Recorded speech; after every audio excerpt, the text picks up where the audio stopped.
You're listening to the Bearded Theologians podcast, hosted by Zach Bechtold and Matt Franks. We hope you enjoyed today's podcast and check us out online at beardedtheologians.com.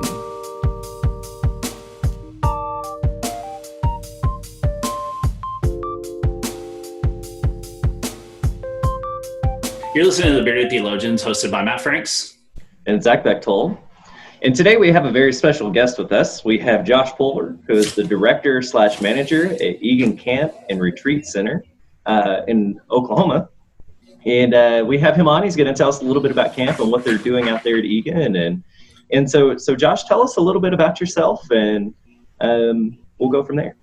I'm thankful that you all have me here today. It's an honor to be here, and I guess I'm finally starting to grow some facial hair, so I finally got invited to be on with you guys today. So I'm honored that at least I have enough to be included with the Bearded Theologians today. So it really is an honor to come in and talk about camps. Camping changed my life. I grew up in the Methodist camping system here in Oklahoma. I spent a lot of time at Egan, where I am now as the director, and so it's been a privilege to be back there. But Matt does a great job here in Oklahoma with some of our camps, and just a lot of pastors have felt their calling into the full-time ministry. A lot of lay people like myself have felt their call into camping ministry, or whatever ministry they're in, whether it be education or trash service, everything else like that. We've all got a call, and so it's been an honor to be a part of that and to help cultivate that in the lives of our next generation. So I'm very fortunate to be at Egan where we are, and being able to be a part of that ministry and the life-changing experiences that take place. And it's not just during summer camp. We're very fortunate that camp and retreat ministries have really taken off and evolved to a place where it's not just summer camp anymore. We have retreats year-round that use our facilities at Egan, whether it be men's retreats, women's retreats, quilting retreats, singles retreats. We also have addiction ministries that come out and do different retreats. So we also have family reunions and weddings and all that kind of stuff. They all take place, and people that come out just for your everyday average non-spiritual weekend still have a spiritual experience when they come out to a place like that. So nationwide, our camp and retreats ministries have really evolved, and it's really in a great place where we can really reach out to a larger group of people than we have in the past. So that's really exciting. So Josh, there at Egan, you all just had some really rising waters situations. You want to kind of update people, because I know some people want to know what's going on with Egan and the flooding situation there. Yeah, we're located on the Barren Fork Creek, which is part of the Oklahoma Scenic Rivers Commission. And so it's just smaller than the Illinois River, which is our recreational river here in Oklahoma. And so we can float on it. We have kayaks there at the camp that you can use in the creek, but we also have the Slate Bluff Creek that flows through the camp. So when we get extreme amounts of rain, life becomes interesting on the creeks. And the Barren Fork comes directly over from Arkansas. So we actually get more impacted greater by the rain that Arkansas gets than by the rain we get. And I like to tell the story. There was one day a few years ago that all of a sudden the creek turned murky and went up 3 feet, and we had not received a drop of rain, and there wasn't a cloud in the sky. And so we were sitting there just kind of thinking about it, and then we looked on the radar, and Arkansas was just getting blasted with rain, and you could see the storms off in the distance. But we hadn't received a drop of rain that day, and the creek rose 3 feet. So we use the term "Lord willing" and the creeks don't rise to a different extent than most people do. But April 29th, we received 8 inches of rain in a 24-hour period, and the creeks were already full because twice that week we had received large amounts of rain that had filled the creek banks, and we knew that we were in for a flood. So we had fortunately started preparing, moved all of our valuables out of the flood zone, and to the point that we can. There's some stuff we can't move, but we move as much as we can to get it out of the way of the water. And so we spent Saturday the 29th and all the way till 3:45 Sunday morning on April 30th. We were watching the water rise off and on, and that's when the water finally crested and started going back down. And we received 10 inches of water over the level of our pool deck. We have a pool located right on the creek, and that's always interesting to see what happens with that. And that's the third time in 6 years, and I've been at Egan for 6 years now. It's the third time that we've had water go over the pool. The first time was 2011, actually the day I moved to Egan. Literally, we were sitting there unloading the moving truck and watched the water rise 2.5 feet and came over the pool. And that was the largest flood in the history of the Barren Fort Creek. Mm-hmm. It got into 12 of our buildings. And we had $250,000 in damage. That was one of the most powerful experiences of my life, let alone the power of the water.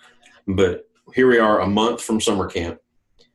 I had not even taken over as director yet, and we received $250,000 in flood damage. Still had to hire summer staff. Staff hadn't been hired yet. Get ready for summer camp and do flood restoration all within that first month on the job.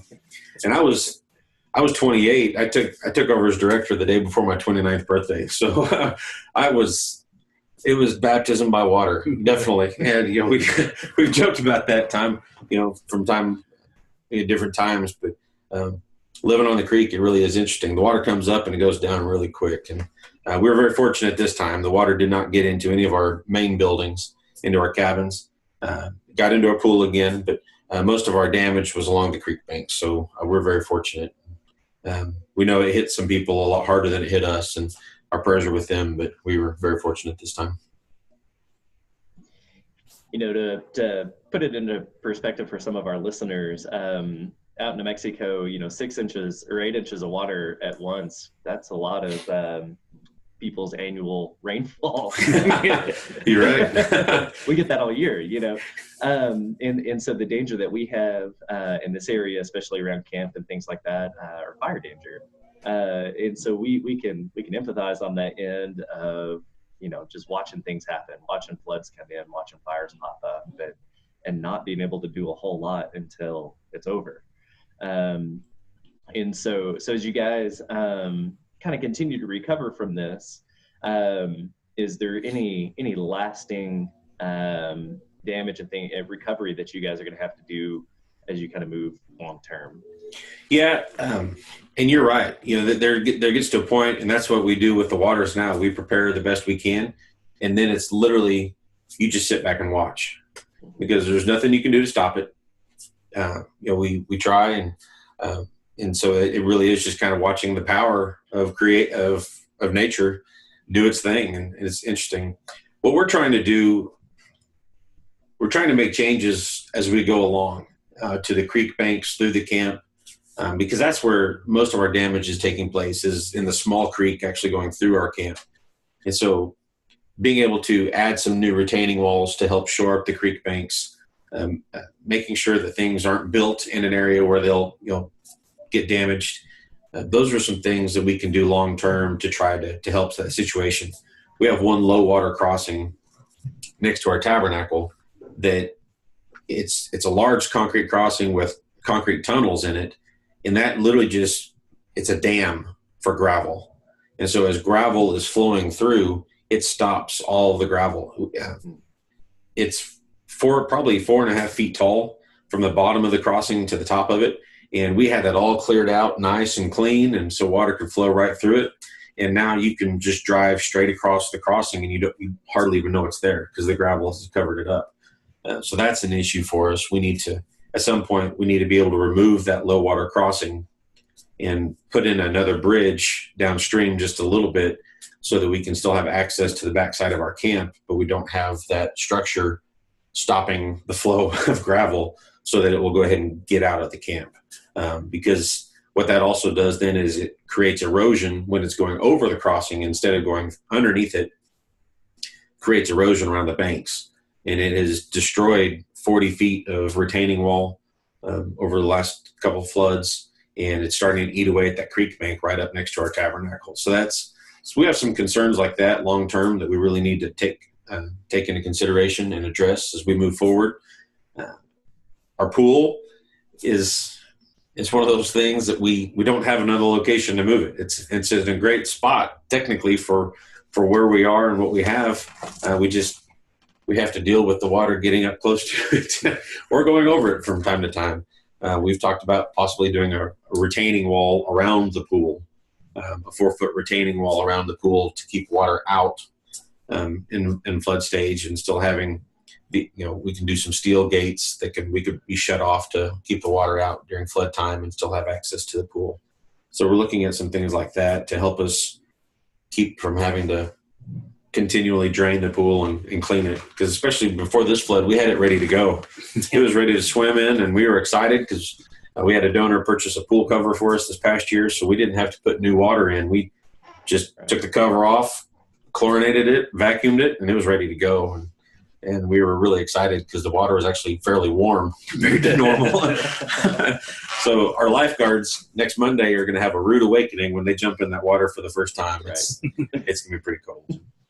So on the spiritual side of camp, you get to see a lot of cool stuff happen with kids and adults. Because I think far too often in camp, people think it's just for the kids. And I know the experience that I have working at the 2 camps that I help work with. I see more of a transformation through the adult leadership and the kids too. But it's really kind of cool to see the leaders go from I'm just here, I got to do my job, to oh my gosh, that was such a great spiritual experience. How do you think camp provides that opportunity for people to grow? Like, what are some things that allow, especially at Egan, because Egan's such, I'm a huge fan of Egan. It's my favorite place to be. What are some aspects of camp do you think provide for that? The whole camping experience, no matter where you are, takes you out of your comfort zone. I think most people are not comfortable in an outdoor setting where it's 100 degrees. The air conditioning may or may not work. There may not be air conditioning. There's a lot of campgrounds that still don't have air conditioning. A good friend of mine is actually visiting Egan this week from Michigan, and their camp does not have air conditioning in the cabins. Now, they might get to 100 the last week of July, so they don't need it that much in Michigan. But that still provides that outdoor experience. But we truly believe, and I truly believe, that through the camping experience, being outdoors in creation, and just some of the different experiences that take place at camp, it's a whole nother experience where God can reach you in a different way than you get the other 51 weeks of the year. We are able to really impact kids in a different way. You're feeding them with a fire hose. You're getting water through a fire hose that week, essentially through lessons and, time in small group. And I agree with you, Matt. I think, it's a great experience for the youth, but it has potential to be a stronger experience for adults, because I think, in my experience as a small group leader before I moved out to the camp, was that through helping lead the youth and children through the lessons and through the conversations, you learn more about your own faith journey and are able to grow more through those conversations. So, I think it's hard to really kind of pinpoint it for me as far as what it is, but, like I said, just being outside and the different experiences, a lot of kids won't worship back at their local church the way we worship at camp, whether it be acoustic guitar or have a full band out there, rocking out. We still have a lot of churches that are very traditional style, which is great. I'm not talking bad about traditional worship because I'm a fan of singing out of the hymnal with the pipe organ. I really do. I enjoy the different types of worship experience. And I think that's another great thing about camp, is that even those that are from a more contemporary style worship service at their local church can still experience something different at camp. So, being able to have the kids and adults there for a concentrated amount of time where they can just be inundated with their faith and a lot of different spiritual experiences, I think really makes a difference. You could have been on our podcast a couple of weeks ago when we talked about worship. Yeah. That'd have been perfect. I've done a lot of camping ministry out here, and I agree with the both of you. Going up as a leader and as a small group leader and as running camps and things like that, I learned just as much or more about myself and about God than maybe the kids do. And so I think that's a good awareness for us to carry through as we're sending adults with kids and trying to find leaders and send them out your way to even just drive the van. I mean, I've heard countless stories of and they just asked me to come up here and drive the van. And here I am. Yeah. I've had this amazing experience, and that's really, really cool. And so I guess my kind of turn that around. My question for you is, you've been there a while, you've seen a lot, you've experienced a lot with kids and adults. What are some of your favorite? What are your kind of go-to memories when you talk about camping ministry? There's two that just really jump out at me, and two very different experiences. Can't remember if it was last summer or the summer before. We had a young camper come to our junior high, senior high, to one of our district camps, and she was a proclaimed atheist, but she came to camp anyways. And by Thursday evening, she could not sit still and worship, and you could just tell that the Spirit was just whooping her, and which is awesome. You could just see that something was going on and moving in her life, and she didn't know what it was. And that was a fun experience to then be able to see the adults work with her, to talk with her, and then hopefully go back to the local church and jump into that even deeper. And that's really part of what camp is for a lot of people, it's the gateway into their faith.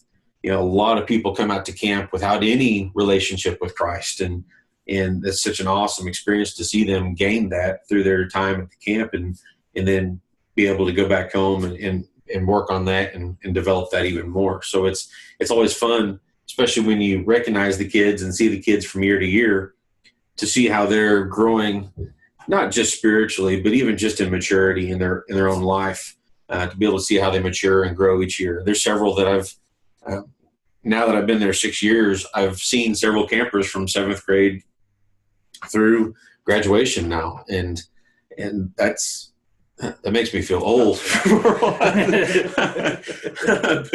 But some of the kids that were 6th graders with you my first summer here, they're going to be seniors this year, and so that's an awesome experience. But sorry to digress onto that. One of the other great experiences that I had was we had a men's retreat coming out to the camp, and they've all dealt with struggles in their past, and one of the guys came in, just a big burly biker, and I mean because he was rode in on his Harley. So this is not a stereotype. He really is a big burly biker, and he's one of those guys you wouldn't want to come across, normally in a dark alley. And as he pulled in, I knew him from the years past, and he got in and got off the bike and just took a deep breath. He said, "Wow, I'm home." And he comes out to the camp once a year, but just to see him, you just said the weight of the world just what came off my shoulders as I just pulled onto sight. Came off the highway onto the gravel road. He felt all the weight in the world just lifted off of his shoulders, and that's God. Places like Egan, are able to make that impact on people because the Spirit of God is there and it's very present. You pull on the site, and whether it be the experiences you've had there before, God is there and in that moment, and at that time, the world is not there with you. The struggles you're going through at that time, they're not part of your life for that moment. And so that's one of the greatest things that I get to experience being at Egan and in camps, all across the country, is that, it really is, it's a serenity, it's a surreal place for folks to come and be able to get away from the struggles that they're experiencing. They get to leave. We talk to the adults at camp all the time about leaving it all behind. Whatever you're going through at home, whatever struggles you have going on in your life right now, that's not here. That's back there, and we need to make sure that you're leaving it back there so that you can help the kids with another experience. And I think that's a great thing that everybody gets to experience when they come out to the sites. So one of the cool features of Egan, and I have to talk about it because it's one of my favorites, is the mud pit.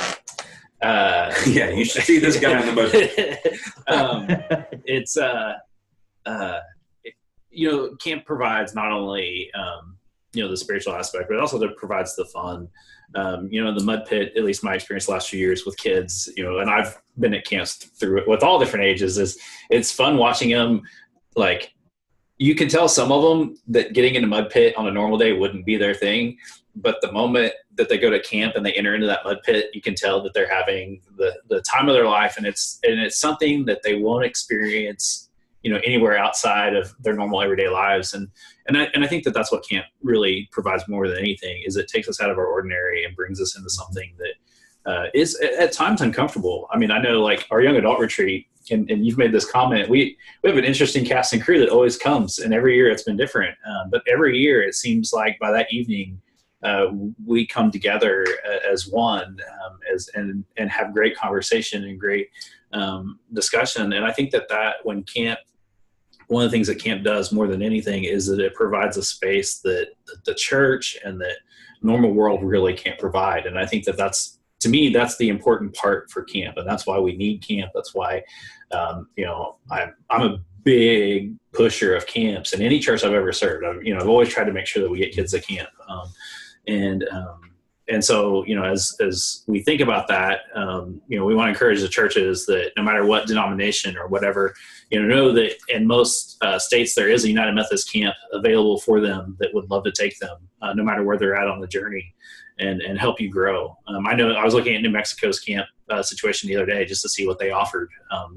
They do have opportunities for people of all ranges. And I think that that's the other thing that I've been working on here at this camp, is to try to get people to understand that camp is not just for youth and children anymore, is that there are opportunities for older adults and adults to have an experience that maybe they had when they were a kid. Maybe they went down to Egan and had that experience, and that's something they long for in their spiritual lives because they don't just make that time. And so we want to encourage people, as you listen, go ahead and register yourself, either volunteer for camp or find a camp for you to be a part of, or talk to your local church and see how you can be connected, because it makes a difference. I think camp is one of those things that everybody needs to experience at least once in their life, either as an adult. I know for me, I never attended church camp when I didn't start church until I was a junior in high school, and I just didn't go to camp because I was in sports and stuff. And so, but after my freshman year in college, I got thrusted into being my very first camp was Sunshine Camp, and I was a shepherd. And the kid that I was supposed to shepherd didn't show up.